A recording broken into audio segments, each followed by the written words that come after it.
attachment.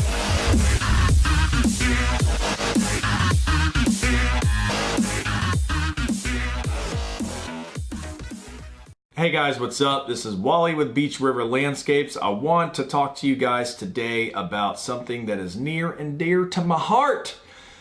And that is doing the best that you can do in your business and really taking all the crap that you have learned along the way and from other people and applying it as you move forward. So what I'm talking about is client selection. We'll just call it that. I like it. We'll call it client selection. So client selection. All right, so here's, in 13 years, man, guys, gals, 13 years. I've not been in business near as long as some of you other guys and some of the other guys out here.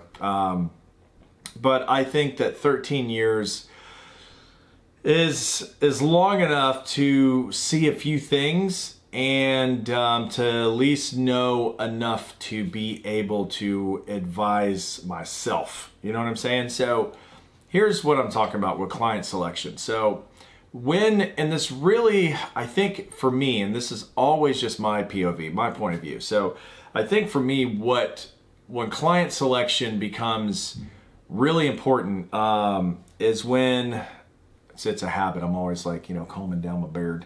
Beard gang, baby!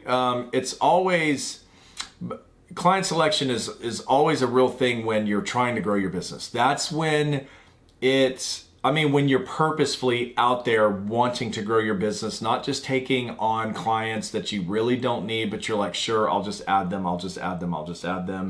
When it's more of the, the numbers thing, with the amount of clients you have and it just, you know what I'm saying? Just kind of adding on to something that you've already got and you're already happy with. I'm talking about when you want to grow your business, like when you are like actively just trying to grow this thing, when you're trying to grow it, you will convince yourself to do things. You will convince yourself to take on a client that is not a good fit for you. We'll get to that.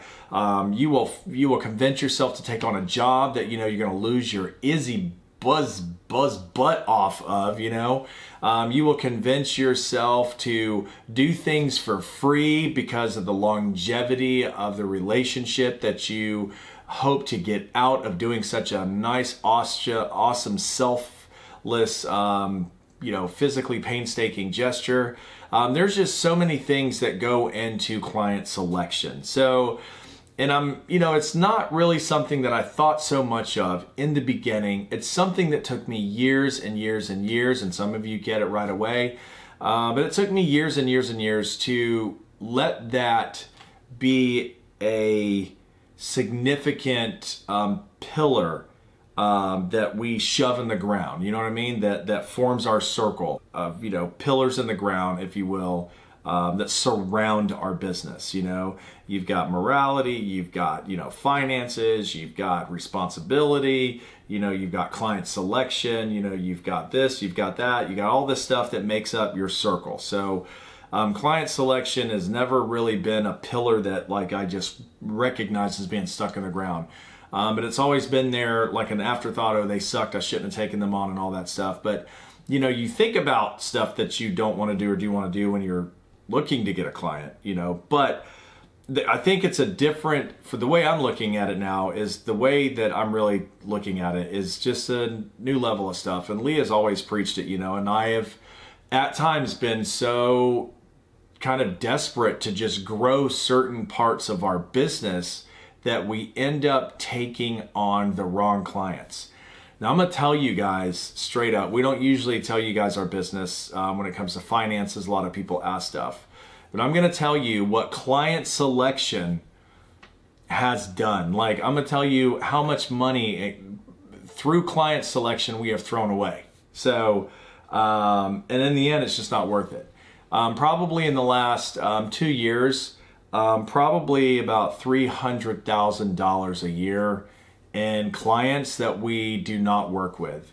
You guys know that my goal is $1 million a year, lawn maintenance, and we were getting close, to that. Not there, but we were like a little over the halfway mark, and now we're like, we threw away, got rid of a lot of stuff, and it was really difficult because you're like, dude, this one's like $89,000 a year, this one's $110,000 a year, blah, blah, blah, blah, blah. And then you're just like, what they want from you and what they expect from you and the headache that you get from it. A lot of people will argue, hell, give me that, man. I'll take it, dude, blah, blah, blah, blah, blah. Well, you know, other people have taken it and other people do take it.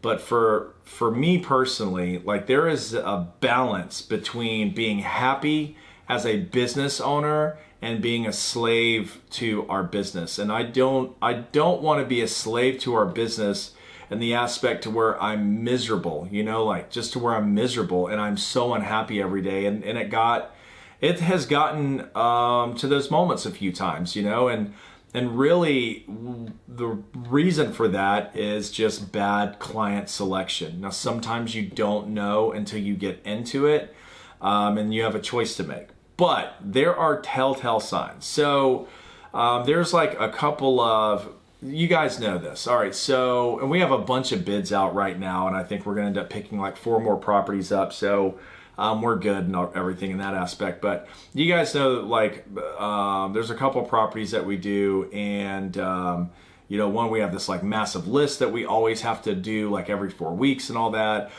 Just some of the, like, we've had some properties recently, some last year and the year before last, that were just so intense with their expectations that it was just so unrealistic. Wanting us there 3 or 4 days a week to just do random stuff here and there, but don't want to pay for it.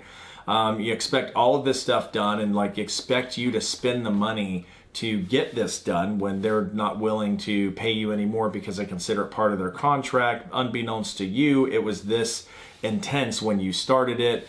There's just a lot of things. So a couple properties have really gotten us to the point to where we're miserable. I mean, dude, all year Leah and I went on vacation. All year, man.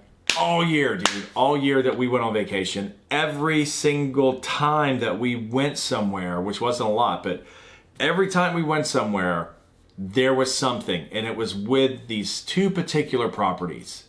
And it's just miserable, man. Like, you get, oh my God, see what I'm saying? See right there? See right there?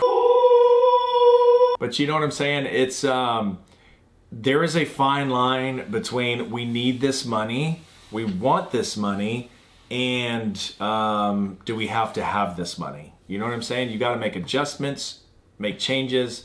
That's why living above your means is a horrible idea. Living at or below your means, preferably below, is always the best thing.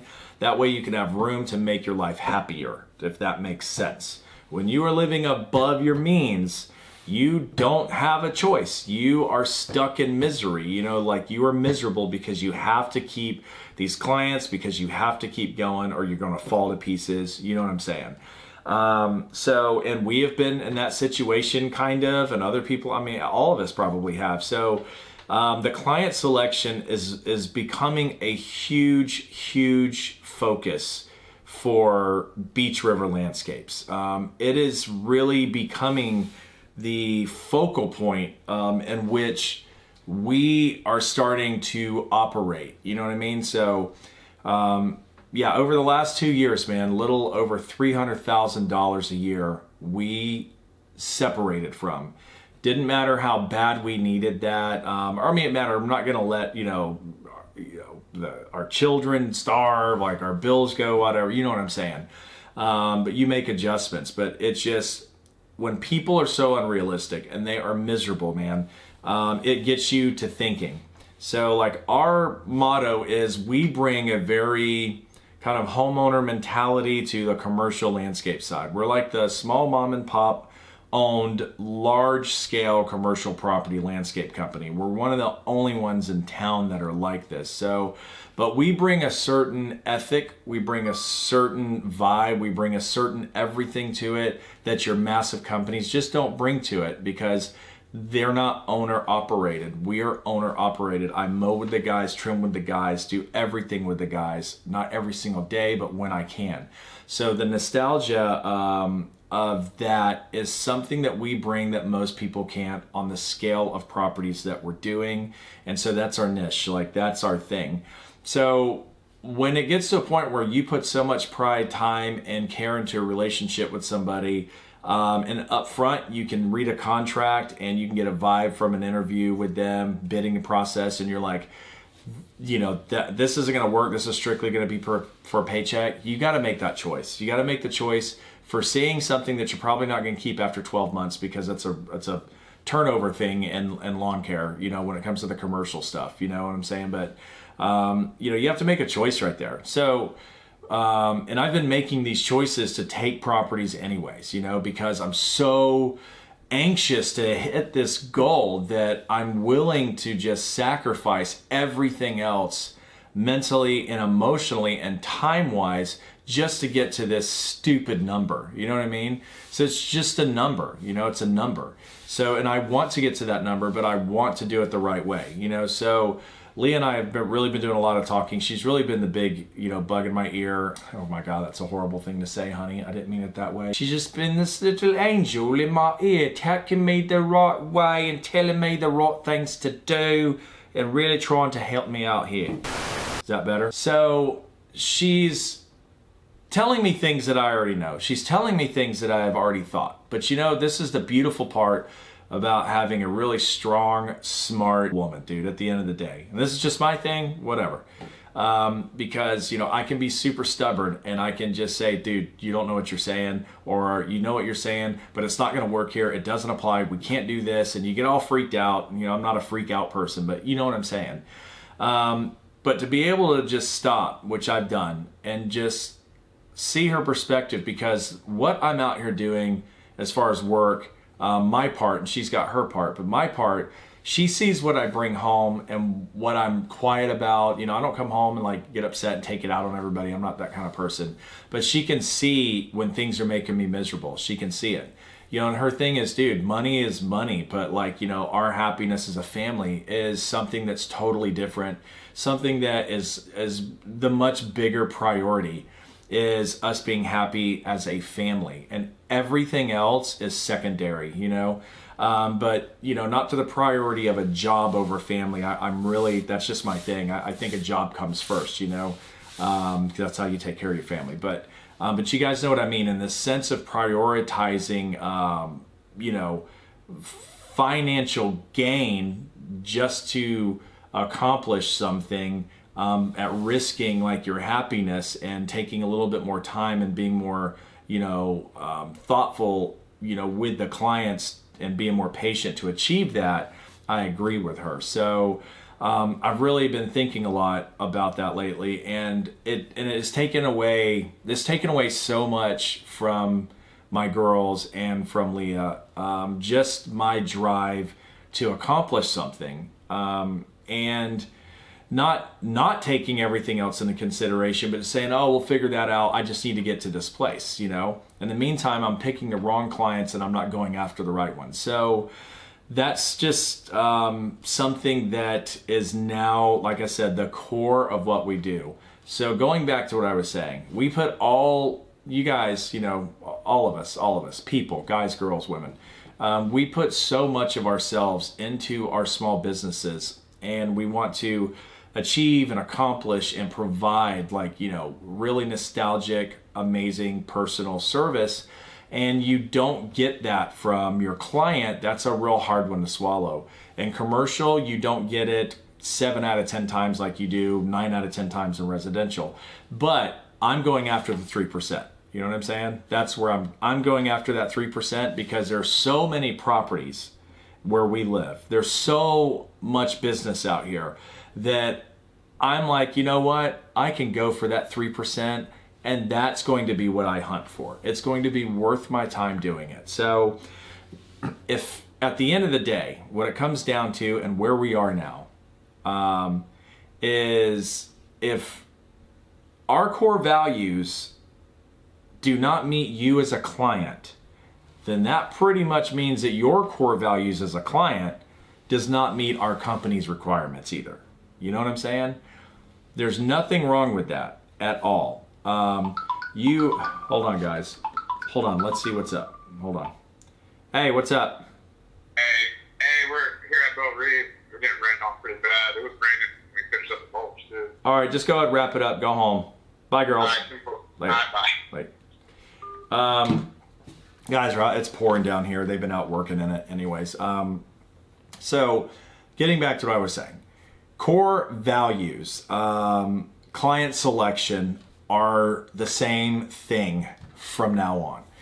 If we meet and we talk and you get a sense of who I am, because if you just want me to send you, RPF, a request for proposals or RFP, whatever. So you'll hear that term a lot in commercial landscape. We'll send you an RFP and it's a request for proposal, and all that stuff. But like, I don't want to be that disconnected from my client. I don't care if they're a property manager. I don't care about that. I want them to develop a relationship with me, and I want to develop one with them. And if they're not into that, that tells me right away, no matter what we do, I'm not going to make them happy. And at the end of 12 months, they're going to change us out with somebody else, because that's just what they do, no matter how killer of a job you do. Now, we have some commercial properties, we've had them longer, blah, blah, blah. And those are the ones that we have relationships with. And at the end of the day, everybody's just a person, a human, they're in there. But when they're so used to, on the commercial side especially, and this is much easier on the residential side, but just having like big guys come in, they got a project manager here, a man, blah, blah, blah, and that disconnects them from, a company like us. So I have to have the clients meet the same basically just moral compass as our company. And you can call me a fool, you can call me whatever.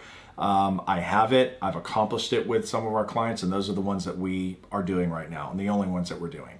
So we have bids out with people, and I've talked to them, and they're great. Another one that we're probably going to get back to that we used to do before, we had a mutual thing about irrigation stuff, and I think they're going to, we talked the other day about coming back.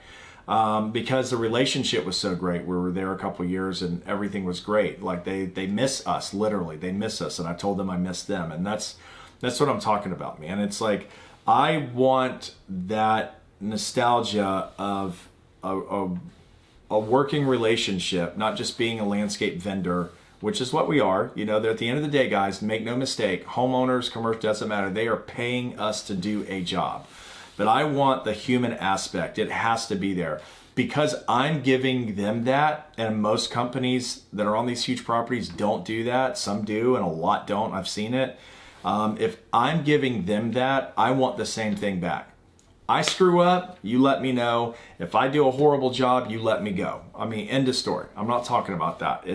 It's people that want you to give them the cheapest thing ever, want you to do all this, and that. They want you on their property all the time. And you don't even get a thank you, not that that would really matter. Those are the kinds of people that we no longer want in our lives, in our business, and to associate with at all. So when it comes to residential clients, we've had hundreds, over the years. So thousands, man. So it's just as important, and if not more important, because you're in a much more long-term relationship with residential clients, So, but don't just go in and I want to grow my business, I'm so desperate to do it, and then you're miserable every day, man. The same approach, applies. It's this is what we are, and this is who we are, and all the caring, all the, all of that. You want to invest. You're investing, even though you're getting paid for it, and it sounds paradoxical, but you're investing in this person's property, even though they're paying you for it. You're just not doing, sheet paperwork, you're really taking the time to do these little extra things that they don't even know that you do half the time. And you just do it because you care and you want to do it. And you want to just do all these little nice gestures. Like I said, half the time we don't even tell them we're doing, because we care. So you want that same type of person on the other end that reciprocates that concept, So like I said, when it comes to commercial stuff, I found it, I've had it, and that's going to be where we search. If we go in, I meet somebody, they want us to do a bid, blah, blah, blah, blah, blah. I sit there and I talk with them, and I let them know who we are and what we're about. And that, I let them know, like, at the end of the day, I don't need your business. I would like to have your business. There is a huge difference. I don't need your business. I would love to have your business. You follow what I'm saying? I don't need you. I want you. It sounds a little different when you say it that way, but you know what I mean. So, and I think that approach is kind of where I've gone with people. It throws them off, but in a really good way, because it humanizes me as a landscaper and a contractor. It humanizes me. It does not have me going there, handing them a brochure, saying, call me, if you need a bid. All right, here's a bid. Everything's over email. You don't talk to anybody. I don't like that. And I've done that, and I don't want to do that. And I'm not doing that anymore. So client selection is literally going to be the pole that carries our flag. And that is something that I really hope that you guys understand and incorporate, because I can tell you that I've known so many landscapers and lawn guys and irrigation guys, hardscape guys that are so miserable, man, just so miserable, because they're same thing I was doing, just so worried about hitting something or growing something to where you don't even care what it is you're putting underneath your feet to walk on, you know what I mean, as you're growing. Like the more blocks that you add, the more steps you can take, but you're not even caring what's underneath your feet. You don't care what's underneath there, as long as it's there and you can step on it and keep moving, and that can be very dangerous because it can crumble out from underneath you. You know what I'm saying? You can just be so stressed out. You can lose everything because you're stressed out. I have been to a point once in my life, a couple of times in my life, where I was just so depressed and so upset with things happening, with business and life, that I just didn't even want to move or do anything. And having the wrong clients can do that to you. It can make you regret even like owning a business, So I don't want to be like that. I want to recognize that now. I want to hear, like an outside view who's inside, but they can see it more on the outside, like, Leah. And I want to say, I agree with you and I want to make a change. And so that's what we're doing. We're making a big change, and it feels really good, and it may grow slower than I want, regrowing things. It just may be a slower pace because I've already been into 2 properties where we were just like, nope, no thank you.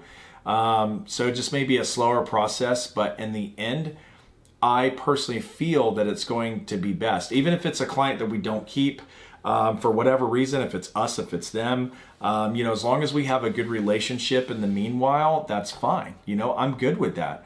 But when you have people that are just nasty, like residents that would just call you, I would have so many residents call me at like 10 o'clock at night, I've had people call me at 4 in the morning, cause they're on a plane and they forgot, like I need this done, I need this done, I need this, and just so nasty about it. And just, people saying, well, if you can't get it done tomorrow, I'll go find somebody else.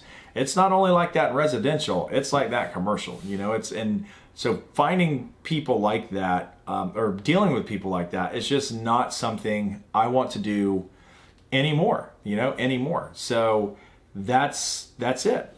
Client selection is now, like I said, the focal point. That's the pillar that I'm focusing on, I want to grow our business in the best way possible. They have to fit our mold. They have to fit our world as well. Not only us fitting their world for their needs, they have to fit our world for our needs. Yeah, you're paying me, but at the end of the day, I'm not keeping all of that. I got to go pay employees. I got to deal with phone calls. I have to, manage everything. We have to take care of all the expenses it takes to be on that property. You're paying somebody anyways. You have to pay somebody, and that's the thing. You don't have a choice. You got to pay a vendor, right? You have to pay somebody to mow your 20-acre condo or your half-acre house or your 10-acre house. If you're not going to do it yourself, you have to pay somebody. So why don't we get that, well, I'm paying you to do it stuff out of the way, because you have to pay somebody. So why don't we work on a level where that's out of the way? We know that you're going to pay me, but I'm also going to provide a service for you that most people aren't going to provide for you. Let's focus on that. You know what I mean? Instead of just me being the person that you're paying, so you better do it. Let's get away from that part. So that's where I'm at. And I've explained that the last 3 bids that I've been on. It's like, I've literally said this.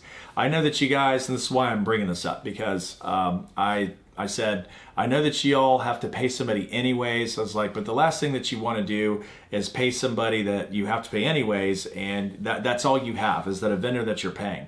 So like, I would just rather, work on giving you something that nobody's going to give you, what I'm saying is, like, I've explained to them, we put a lot of pride into our company, into our work, and what we're doing, and like, we know you have to pay somebody, but why don't we make you feel good about paying somebody, and let's get along. Can't we all just get along? Let's just get along. Let's have a relationship with this. So that's it. And if I do not get that from a client started 3 weeks ago forward, we're not working with them, and I don't give a damn how big the client is, and I don't give a damn how much money they want to pay. I don't care, because I have already made an asinine amount of money.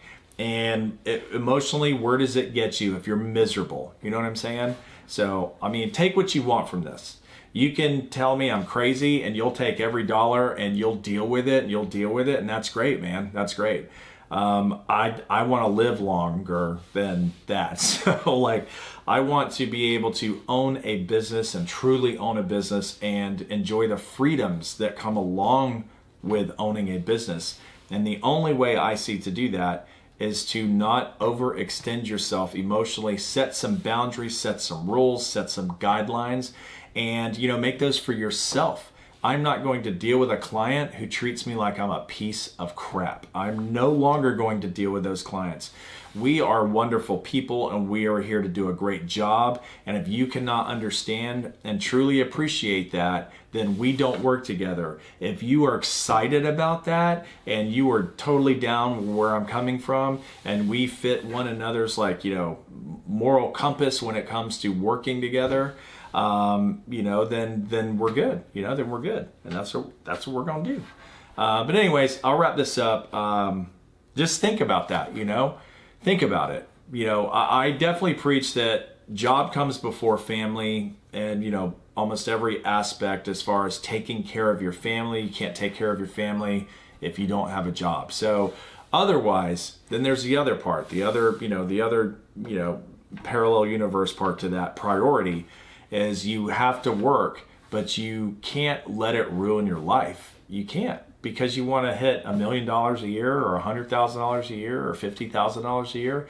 You can't let that thought and that idea allow you to make so many mistakes to where you're drowning in misery. You can't do that. And it's so easy to do that in lawn maintenance and landscaping. I'm sure everything. It's so easy to do that. It is so easy. And I'm not going to do that ever again if I can help it. So I will take what I get as I get it, as long as it seems like we're going to fit together. And if we don't, then we don't. You got to take care of yourself. You got to take care of yourself first, man. Like, if you're burned out, you're miserable, you're not going to do your kids any good, your wife any good, your husband any good, like nobody any good. Just saying. This is a health awareness check when it comes to running a lawn business. I've just had some epiphanies, man, and I want to change things. I want to make things even better than they are. Things are great. I want to make them even better than they are. And it can't be the one that's always projecting the positivity and all that, and then these nasty, horrible clients that come along. It's not working anymore, because there's a lot of happy, awesome people out there that could be your clients instead. So I'm gonna call it the 3%. I'm going for the 3%. But that 3%'s big. So all right, y'all. I'm gonna pack it up. Peace out.